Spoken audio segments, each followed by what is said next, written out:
আউযুবিল্লাহি মিনাশ শাইতানির রাজিম। বিসমিল্লাহির রহমানির রহিম। আমি আমার মুর্শিদ কেবলাজান হযরত খাজা ওয়াজ সাসে ফরিদপুরি কুদ্দুস সিরুল আজিজ কেবলাজান হুজুরের নূরের পূত পবিত্র কদম মোবারকে কদম বসি রেখে আজকে কিছু কথা লাইফে বলার ইচ্ছা পোষণ করছি। উপস্থিত দর্শক এবং শ্রোতা মণ্ডলী, আসসালামু আলাইকুম রহমতুল্লাহ। কথাটি রিপিট করছি যেহেতু আমার আগের লাইভগুলা ফেসবুক থেকে অটো ডিলিট হয়ে গেছে। ফেসবুকের নিকট সে নাই। আমি প্রায় 1200 লাইভ আমার বক্তব্য আছে। হয়তো আগের মতন হবে না আমার শব্দ, এক্সকিউজ মি, আমার ভাষা, আমার বলন ভঙ্গি। তারপর আমি চেষ্টা করব। আজকে যে ঘটনা বলতেছি সেটা হলো আমার সাথে হুজুর কেবলাজানের সরাসরি সাক্ষাৎ মালয়েশিয়া কুয়ালালামপুর হোটেল কাতারি। সনটা 2001 সাল জানুয়ারি মাস। যেদিন আমাকে আমার মুর্শিদ কেবলাজান খাজা ওয়াজ সাসি ফরিদপুরি কুদ্দুস সিরুল আজিজ 1992 সনে আমাকে বললেন, আমি একটি নালিশ দিতে, আমার প্রতি খুব খুশি ছিলেন। আমি একটি জেহাদ করে গেছিলাম। কেবলাজান বলছেন, তুই জেহাদ করে আসছিস, জেহাদে জয়ী হয়ে আসছিস। এটা মারামারি করে গেছিলাম। এটা আমার ফেসবুক পোস্টে পাবেন, আমার ওয়ালে পাবেন খুঁজলে। তো অত্যন্ত খুশি হলো। 7টা খাসি জবাই করে রাত্রি কোরবানি সবাইকে ডেকে না আমাদেরকে খাওয়াইলেন যে তারা জেহাদে জয়ী আসছে বাড়ি খান। তো সেদিন পরের দিন সকালে খাজাকে অত্যন্ত খুশি দেখে আমি গেছিলাম এটা নালিশ দিতে। ফারাদ ভাইকে বললাম যে আমার একটি নালিশ আছে কেবলাজানের কাছে। আমার হুজুর কেবলাজান তখন একা বসা 3 নম্বর উজরা শরীফে বললেন, তুই কি বলতে চাস? তুই ভিতরে আয়, তোর নালিশ লামে, তুই ভিতরে আয়। তখন ফরাদ ভাই আমাকে হাতে ধরে নিয়ে 3 নম্বর হুজরা শরীফে হ্যাক্স বোল্ট খুলে ভিতরে প্রবেশ করালেন এবং হুজুর কেবলাজান দয়া করে উঠে বসলেন। বসে আমাকে বললেন, তোর কোনো নালিশ লাগবে না, তোরটা আমি বুঝবো। আমার যা আছে সব কিছু তোরে দিয়ে দিলাম, তোর কোনো নালিশ লাগবে না। সেদিন থেকেই আমার দুনিয়াটা আমার হাতছাড়া হইতে শুরু করলো। আমি সেটা বুঝতে পারিনি। আস্তে আস্তে আমার ধন সম্পদ বৃত্তি বেসাত এগুলো সব আস্তে আস্তে চলে যেতে শুরু করলো। যেতে যেতে এমন অবস্থা হলো আমি দেনা হয়ে গেলাম, প্রায় 1-1.5 কোটি টাকা দেনা হয়ে গেলাম। আমার কোনো ব্যবসা হয় না, যেখানে দেই সেখানে টাকা মার যায়। তো যাই হোক, সে অবস্থাতেই 2001 সালে আমি দুবাই এবং মালয়েশিয়াতে হন্য হয়ে ঘুরতেছি ব্যবসার জন্য। কেউ আমাকে কোনো ব্যবসা দেয় না, আমাকে জিজ্ঞাসা করে না। আমার মেয়ে 2টা বড় হয়েছে, তখন বিবাহভুক্ত হয়েছে। আমার দেনা দায় জর্জরিত। আমি প্রায় অচেতন হয়ে গেছি, বিষে ব্যথায় হতাশায়।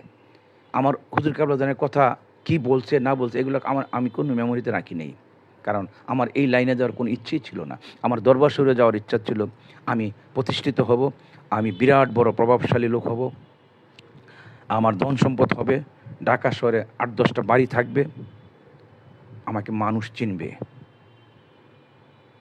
খ্যাতি অর্জন করা, দুনিয়ার খ্যাতি অর্জন করার জন্য। বয়স আমার যদিও কম ছিল, আমি এত কিছু বুঝতাম না। তো যাই হোক, তখনকার ফ্লাইট ছিল ঢাকার থেকে যে দুবাই ফ্লাইটটা যাইতো, এটার ভাড়া ছিল 28,000 টাকা আপ ডাউন। কিন্তু মালয়েশিয়ান এয়ারলাইন্সের একটা ফ্লাইট ছিল, যেহেতু ঢাকার থেকে মালয়েশিয়াতে কোনো লেবার যাতায়াত করে না, তখন সিজনটা ছিল অফ সিজন, প্যাসেঞ্জার নেই। আবার কুয়ালালামপুর থেকে দুবাই পর্যন্ত, লন্ডন হইয়া দুবাই পর্যন্ত যে দুবাই হইয়া লন্ডন যে ফ্লাইটটা ছিল মালয়েশিয়ার, সেটা কুয়ালালামপুর থেকে দুবাই পর্যন্ত যেত ফাঁকা।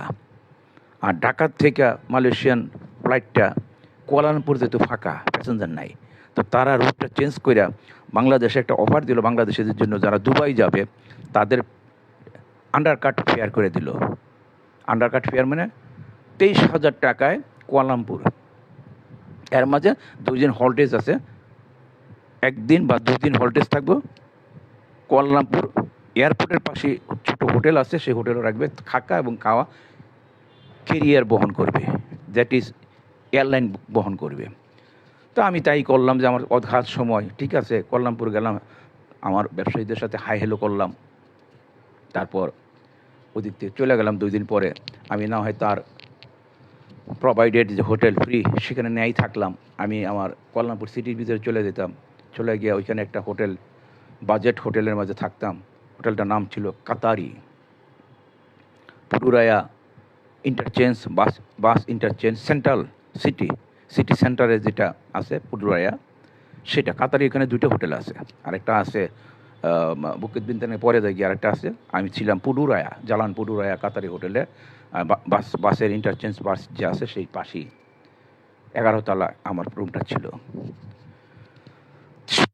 মাঝে আমি সন্ধ্যাবেলা যখন আমি আসরের নামাজ হইল, তখন আমি কখনো পড়তাম নামাজ, কখনো পড়তাম না। যদি ভালো লাগতো তখন নামাজ পড়তাম, আবেগ থাকলে আমি নামাজ পড়তাম।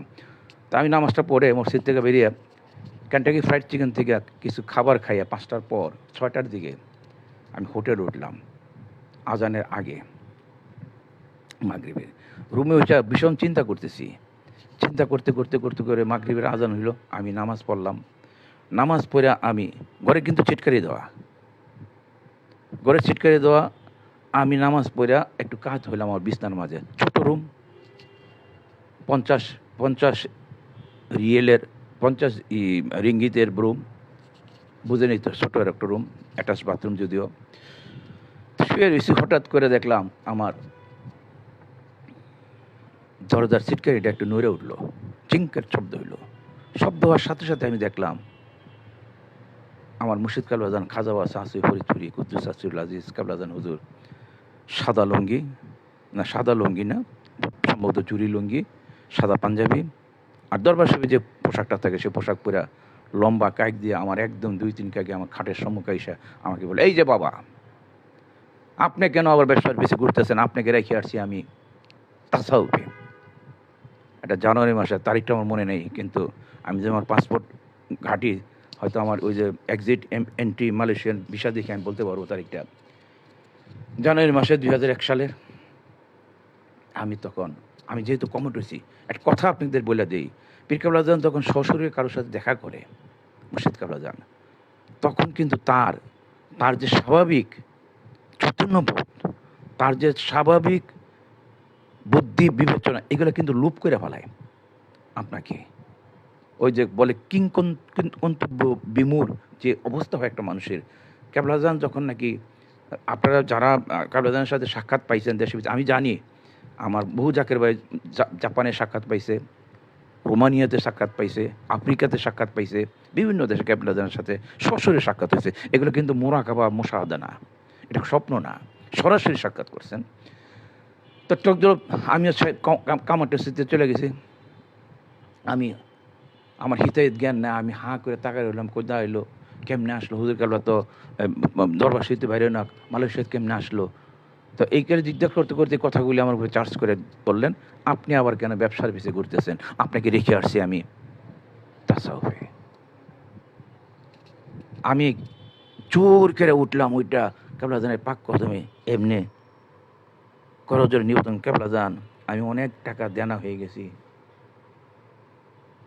আমার কোনো ব্যবসা বাণিজ্য নেই, আমার মেয়ে 2টা বড় হয়ে গেছে, তাদের বিয়ের কোনো ব্যবস্থা করতে পারবো না, কাবলাজান আপনি যদি দয়া না করেন আমি ব্যবসা করতে পারবো, আমি দেনার থেকে ছুটতে পারবো না।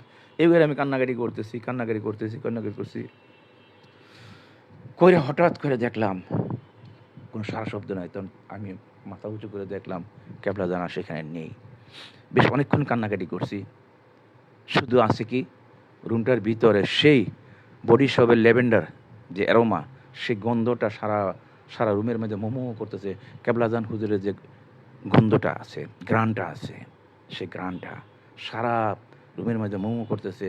তিনি যে আসছেন এটা বুঝেই যায়। তখন আমি মনে মনে ভাবলাম যে হয়তো কাবলাজান আমাকে নিরাপত্তা সম্মতির লক্ষণ আমাকে অনুমোদন দিয়েছেন।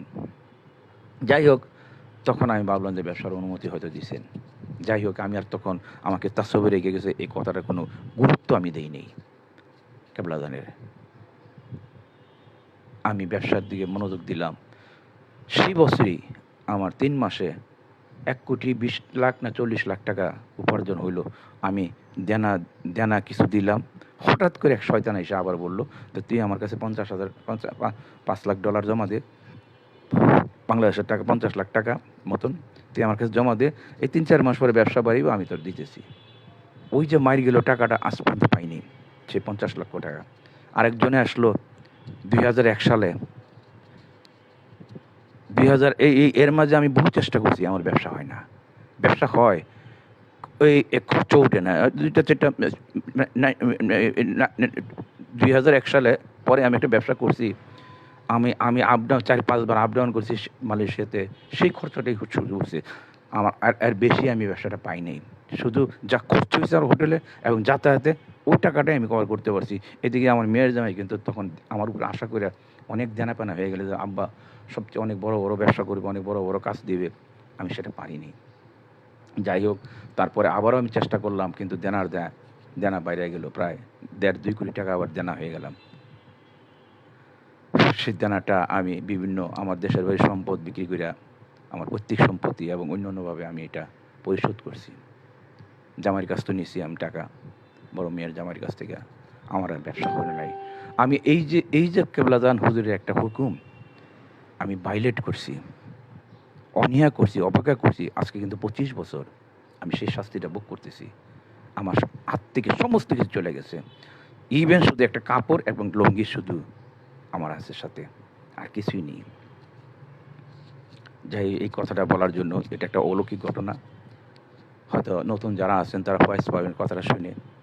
হুজুর কেবলার উপরে বিশ্বাস, আপন মুর্শিদের উপর আস্থা আপনাদের বাড়বে, সেই জন্য আমি কথাটা বললাম। তো আজকে একটা স্ট্যাটাস দিছি যে যারা রেগুলার নামাজ পড়েন না তাদের মাঝে সুলতানুল আসকার হয়, তাদের মাঝে সুলতানুল আসকার হয়। সুলতানুল আসকারটা আপনারা জানেন, যারা সুলতানুল আসকার তারা তাদের ৩৩ কোটি লতিফা হরদম হর নিঃশ্বাসে জিকির হয়, আল্লাহ আল্লাহ জিকির হয়, তথা আপন প্রভুর জিকির হয়। তো এখন যদি বলেন, কে প্রশ্ন করেন যদি নামাজই না পড়ে তার আবার সুলতান আসকার কি, সে আবার আল্লাহর বন্ধু হয় কী করে, তাই না? এটার উত্তরে এক কথাই বলবো যে ইব্রাহিম আলাইহিস ইসলাম, দাউদ আলাইহিস ইসলাম তারা কিন্তু নামাজ ছিলেন। ইব্রাহিম আলাইহিস ইসলাম নামাজ পড়ছে বছরে একবার। ইব্রাহিম আলাইহিস ইসলামের কওমের নামাজ বছরে একবার ছিল। ঈসা আলাইহিস ইসলামের কওমের নামাজ সপ্তাহে একবার। অন্যান্য ধর্মের আমি নাই বললাম, মনি ঋষি আছে, সাধু পণ্ডিত আছে, তারা কিন্তু সুলতান আসকার, তাদের হরদম হর নিঃশ্বাসে তাদের সমস্ত শরীরে আল্লাহ আল্লাহ জিকির হয়, তথা তাদের প্রভুর জিকির হয়, তাদের ঈশ্বরের জিকির হয়। তারা তারা দেহ এবং মনকে সম্পূর্ণ আত্মসমর্পণ করতে পারছে তার প্রভুর কাছে। মুসলিম শব্দের অর্থটি হইল আত্মসমর্পণ। যতক্ষণ পর্যন্ত আপনি কমপ্লিট আত্মসমর্পণ করতে না পারবেন আপনার প্রভুর কাছে, ততক্ষণ পর্যন্ত আপনি মুসলিম নন। আত্মসমর্পণ কি? আমার যা কিছু সব কিছু আমার প্রভুর। আমার প্রভু যদি আমার খাওয়ায় আমি খাবো, আমার প্রভু যদি আমার ঘুম পড়া আমি ঘুম পড়াবো। আমার একটা সর্বনাশ হয়ে গেছে, আমার বিশ্বাস করতে এটা আমার প্রভু করছেন। আমার একটা অমঙ্গল হয়ে গেছে, এটা বিশ্বাস করতে হবে, ১০০ ভাগ বিশ্বাস করতে হবে এটা আমার প্রভু করছেন। এমনভাবে আত্মসমর্পণ হলো যে আমার প্রভুর ইচ্ছা ব্যতীত আমি একটা চোখের পাতাও ফেলতে পারছি না। ঘুম, খাওয়া দাওয়া তো অনেক বড় কথা, আমি একটা পাতা এই ব্লিঙ্কিং যে এটাও করতে পারবো না, শ্বাস নিতে পারবো না। একটা শ্বাস ফেলাইলাম আরেকটা শ্বাস নিলাম, এটা সম্ভব না আমার প্রভুর ইচ্ছা ব্যতীত। এমনভাবে আত্মবিশ্বাস করে তার প্রতি সারেন্ডার করতে হবে, তখনই আপনি মুসলমান। তো পৃথিবীর বহু জাতি, বহু ধর্মের লোক আছে, তার প্রভুর প্রতি আত্মসমর্পণ করছে, সম্পূর্ণ আত্মসমর্পণ করে তারা সব কিছু ত্যাগ করছে। তারা সুলতান আসকার হয়ে গেছে। তাদের রন্দে রন্দে, পশমে পশমে, শিরায় শিরায়, উপশিরায়,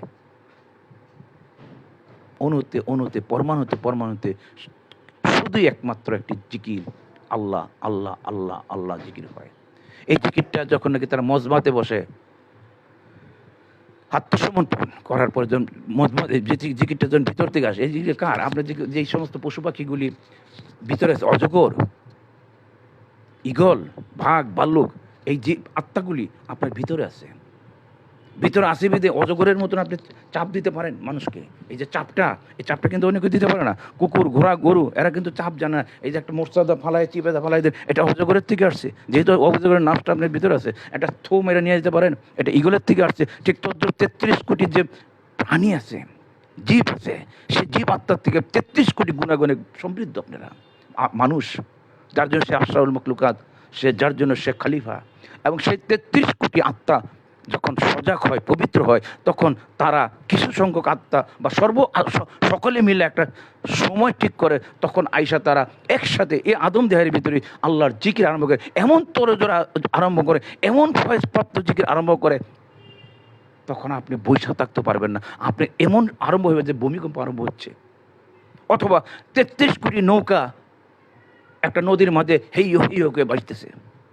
33 কোটি নৌকা হেইয়ো হেইয়ো হেইয়ো করতে পারতেছে, আপনি নিজে শুনতেন, ধাম ধাম করে চলতেছে। আর এটার একটা যে আনন্দ, এটার যে একটা পুলক, কেবলাজান হুজুর পবিত্র রসিদ কিতাবে লেগে গেছে, এই স্বাদ, এই আনন্দ বেহেশতে মিলবে না। যার জন্য দেখবেন আবেদরা সিরা কাপড় পরে থাকে, তাদের রং থাকে হলুদের মতন, তাদের চেহারা থাকে উজ্জ্বল সুন্দর, যে পৃথিবীর মাঝে এতে যে সুখী আর কেউ নেই। এই আনন্দের জন্য, এই আনন্দ, এই যে আনন্দ, জিকিরের আনন্দ, সেই আনন্দের জন্য তাদের মাঝে কোনো কামনা বাসনা থাকবে না। যারা সুলতান আসকার, আমি সংক্ষেপে বলে দিই, আজান হয়তো সময় আসতেছে, তাদের মাঝে কোনো কামনা বাসনা থাকবে না, চাহিদা থাকবে না, এটা পাইলাম না, এটা চাই, ওইটা চাই, এটা কেন পাইলাম না, এই ধরনের কোনো অনুভূতি, এই ধরনের পীড়া ভিতর থেকে কোনো দিনই জাগবে না। সুলতানুল আসকারের এই 1 নম্বর মন্ত্র, সূত্র, লক্ষণ, যখন একটা আবেদ সুলতান আসকার হয়, তার মাঝে দেখবেন কোনো টাকা পয়সারও চাও থাকবে না, সুন্দরী মেয়েরও কোনো চাও থাকবে না, কোনো ভালো খাবারেরও চাও থাকবে না, কোনো বাড়িঘর বানানোর চাও থাকবে না, মেয়েটাকে ভালো বিয়ে দেবে সেটারও দাবি দেওয়া থাকবে না। আল্লাহ যা করে সব কিছু আল্লাহর বুকে ছেড়ে দেবে, তার কোনো কিচ্ছু চাওয়া পাওয়া থাকবে না। আর যদি কিছু নাও হয়, তারপর দুঃখ থাকবে, যদি একটা অঘটন ঘটে, তারপরে দেখবেন যে সে চুপচাপ বসে রয়েছে, কাঁদবে না, ব্যথা পাবে না, কষ্ট পাবে না। ওই যে সূরা ইউসুফের মধ্যে আল্লাহ পাক বলেছেন, তাদের দুঃখিত বা গোমুখী হওয়ার কিছু না, সাবধান আমার বন্ধুদের, অলিদের মৃত বলো না, বা তাদের দুঃখিত বা গোমুখীন হওয়ার কিছু নাই, শোক পাওয়ার কিছু নাই। যদি সুখই পান, তাহলে তো সেই আয়াতের সাথে মিলে না।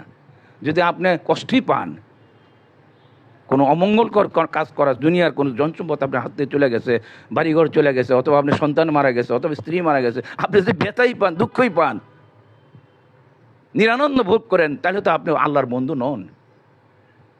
ফর্মুলা মিলে না, মিলবে না।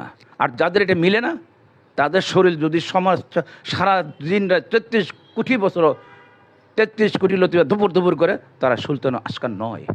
কারণ তারা সারেন্ডার, তারা সন্তুষ্ট আল্লাহর প্রতি, এই জন্যই তারা আল্লাহর বন্ধু এবং সুলতান আসকার। আর যারা অসন্তুষ্ট আল্লাহর কর্মে, আপনার উপরে, আপনার পরিবারের উপরে, আপনার আত্মীয় স্বজনের উপরে, আপনার সন্তানদের সংসারের মধ্যে যদি আপনার কোনো দুঃসংবাদ বা খারাপ সংবাদ বা অভাব, দারিদ্রতা দেখে আপনার মনের মধ্যে ব্যথা লাগে, ব্যথিত হন, তাহলে আপনি সুলতান আসকার নন। আপনার আত্মা যত ধাপুর দুপুরি করুক, এটা ফর্মুলা। কাজেই আর সুলতান আসকার আবেদের বাক্য শুদ্ধ থাকবে, এটা একটা ফর্মুলা।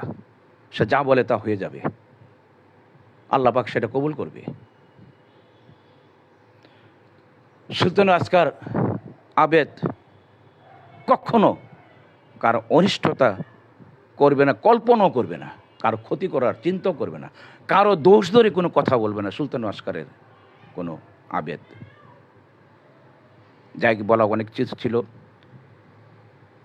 আপনারা কেবলাজান হুজুরের নূরের কদম মোবারক শক্ত করে ধরেন। 2 ভাইজান আছেন, যারা যেই ভাইজানকে ভালোবাসেন, তাদের নির্দেশ মতো চলেন, এটি আমার অনুরোধ। আসসালামু আলাইকুম রহমতুল্লাহ বারাকাতুহু।